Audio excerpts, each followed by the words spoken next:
Hey everybody, what's going on? It's me, your buddy Dave here with the dark stuff.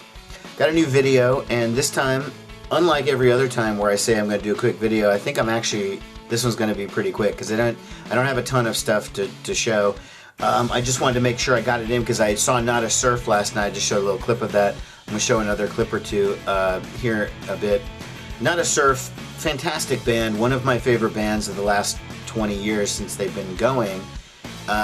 Really, they started off, in my view, not as great. Like their debut album, High Low, is my least favorite album by them. It was their biggest, their most popular. I've liked pretty much everything they've done since then. Much better. If you're unfamiliar with the group, start with the album Let Go from 2001. They have a brand new album out, and they're touring in support of that. And in fact, another key reason why I wanted to go see them was because Doug Gillard is now playing guitar in the band, and Doug Gillard used to be in the band Guided by Voices. Guided by Voices, of course, the subject of my last video, which got me a little bit of internet hate. I was okay with it though, because hey, people are entitled to have their opinion, but it was the most thumbs down I've ever gotten on a video, and the most negative comments from people who I don't know, who aren't regular viewers. But again, it's fair, you know, people had their point of view, and it was obviously different than mine. I feel like it actually reinforced mine, because I said that the band was playing towards their mailing list and towards their obsessed fans, and it seemed to me that it was mostly people on the mailing list and obsessed fans who were the ones who were criticizing my view the most. But again, who cares? Moving on.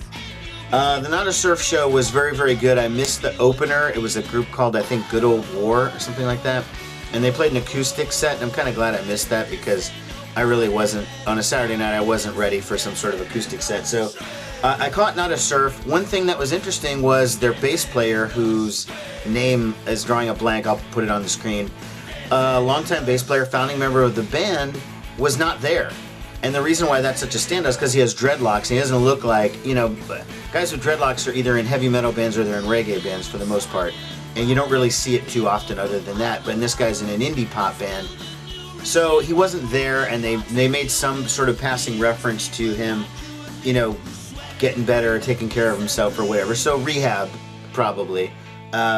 So, hey, good luck to him or whatever. The guy that filled in for him was competent, you know, just like Mel Schachter. But he was just, you know, he was just boring. He was just a fill-in guy. He was just there. So it was really strange. I've seen Not a Surf 6 or 7 times, and that was the first time I've never seen the guy with the dreadlocks playing bass.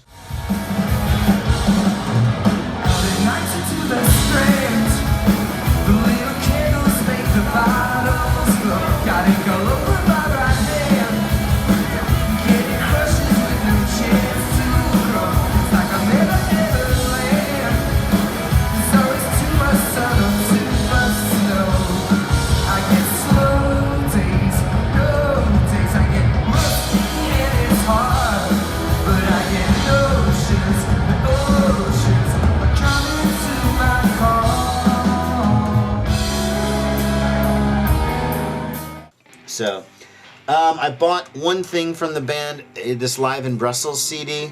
Came out in 2004. I've just never actually owned it, and it's really good. They didn't make it on vinyl. They had all their other albums there. I have all the other albums. They also had a 20th anniversary edition of High Low, their debut album, on vinyl. It was $30. It had some good extras. It had a cool book that came with it and some extra stuff, but it's like, that is my least favorite Not a Surf album, and I really didn't want to pay $30 for a special edition of an album that I don't even really like. You know, I mean, I like everything else they've done since then. So that's what I got. So a little bit more. Anyways, if you see Not a Surf on this tour, you're going to enjoy it. It's good. They play the hits as well as cuts off the new album. Now, I mentioned Doug Gillard as the guitar player in Not a Surf, and he used to be the guitar player in Guided by Voices. Last week I did the Guided by Voices video. Well, I was at a Half Price Books, and I found this CD from Bear Jr., which is Bobby Bear Jr., who's now a member of Guided by Voices. This CD is called Butte. Came out in 1998 on Immortal Records, which is part of Epic Records, so it was on a major label. Never heard of this CD ever. I do own a Bobby Bear Jr. album that I bought when I saw Bobby Bare Jr. open for Guided by Voices maybe 4 years ago or so. And I've been listening to this. It's pretty good. I'm digging Bobby Bare Jr. I'm going to try and find more stuff that he was involved with. I love you. You blew me off. You turned me on. You blew me off. You blew me off. You blew me off. You blew me off and turned me on. They only did 2 albums from what I've been able to divine from looking at the internet. This Butte album and then one other. And it's produced by Peter Collins, who's known for doing some really shitty Rush albums. At least that's how I know him. But no, it doesn't sound like slick bad 80s Rush. It's more southern kind of rock and roll. Good stuff. Let's see here.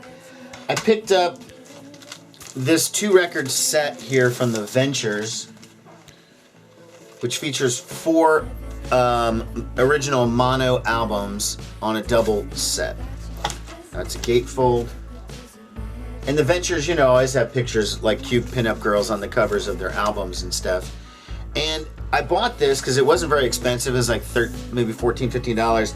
But this company that makes the album, Vinyl Passion, is a European company. And they're very vague about where they... I mean, it says original recordings remastered. I don't believe that, frankly, because a lot of these European... This is made in Holland. A lot of these European countries, they have a different interpretation of copyright law, and so they just kind of make albums of stuff from the 50s and 60s because they feel like it's expired over there, and I guess under their law it has. So they press... I think these are from CDs. I mean, if you look closely, the pinup cover is fine, but the back, this looks like they took just a photo and kind of blew it up. So they don't have original recordings, but it still sounds good. When you're talking about mono stuff from the 1950s, I don't think it makes a huge deal, personally, but I wouldn't spend a ton of money on it.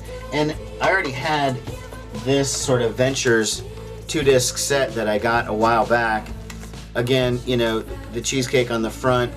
It's 50 songs, and I think probably almost all of those songs are on here too, but good collection nonetheless. I haven't really listened to more than one side of it. I thought it sounded fine. I don't own a ton of mono recordings to really compare it with.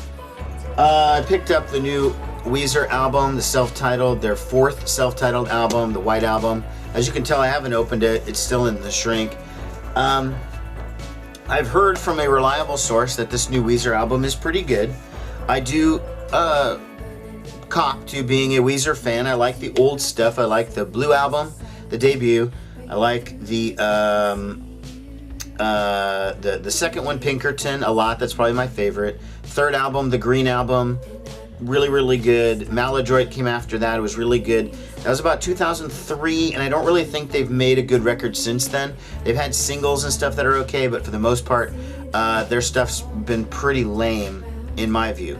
Now, I hear this record is better, so I'm taking someone's word for it. We'll see. I mean, whatever. I mean, it's Weezer. It can't be that bad. It's just in comparison to their good stuff, you know. I mean, I don't know. Rivers Cuomo has this ability to still mentally be like 14 years old or whatever, and like that's cool sometimes, and sometimes it's like, dude, you're like a 40, almost 50-year-old man. Like it's a little too strange that you can relate to like 14-year-olds. I'm just saying.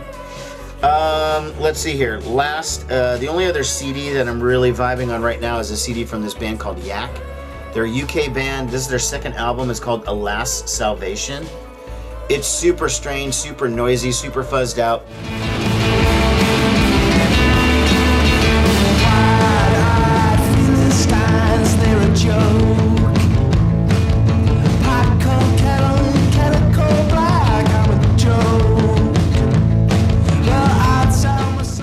I'm playing it on my radio show. If you haven't had a chance to listen to that, maybe, you know, give it a listen. It's on Sundays, 2 to 5 p.m. Central Time in the United States. Don't ask me what that means, timing where you live. I don't know. It's tough enough for me to keep track of the time where I live. So I just don't know. Figure out what Central Time America is, and that's when you extrapolate from there. A couple videos ago, I showed you my first Kiss Zippo. I got this one with the Destroyer thing, and then I just got my second one, which is one of Gene Simmons. Despite him being such a douchebag, making those stupid comments about Prince, I just don't get him sometimes. I referred to a video that I made probably about 2 years ago where he made a similarly stupid comment, in fact much stupider, about Robin Williams after he died, and it pissed me off to the point where I actually made a video about it. You can dig through the archives. I'm about 50 pounds fatter in that video, just FYI. And I guess I'll just close out with more from that Not a Surf show. You know, the next day after Not a Surf, that was last Saturday, I was supposed to see Brian Jonestown Massacre the next night. But I guess as a testament to how old I'm getting, I just wasn't feeling doing 2 nights in a row, going to the same club to see a band. I was fucking worn out, you know. I used to be able to do 3-4 nights in a row if I wanted to, and I could have done it technically. I just was like, you know what? I had appointments all day on Sunday. I worked all day. It was Fear of the Walking Dead that night. I love that show, but I also really like that actress that's on the show, Alicia Debnam Carey or something like that. She actually plays Alicia, which is convenient for her. She doesn't have to learn a new name. But yeah, I'm really digging her right now in terms of actresses on TV. She was already on that show, The 100, which I think is cool, and I'm like the only person over the age of 20 that watches it apparently.